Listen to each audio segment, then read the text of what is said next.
रसूलुल्लाह सल्लल्लाहु अलैहि वसल्लम ने इरशाद फरमाया कि जब कोई औरत अपने घर से खाना या रुपया पैसा कुछ भी सदका खैरात करती है तो उस औरत के इस अमल की वजह से दो आदमियों को अजर और सवाब मिलेगा।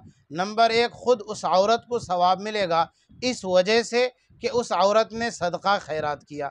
नंबर दो, उस औरत के शौहर को भी सवाब मिलेगा, उसको इस वजह से सवाब मिलेगा कि उसने कमा करके घर में दिया, और दोनों के सवाब में कोई कमी नहीं की जाएगी। इसलिए जब भी कभी घर में कोई औरत खुद से अगर कुछ रुपया पैसा सदका खैरात करे तो घर के मालिक को, गार्जियन को या उस औरत के शौहर को नाराज नहीं होना चाहिए। इसमें दोनों को सवाब मिलेगा।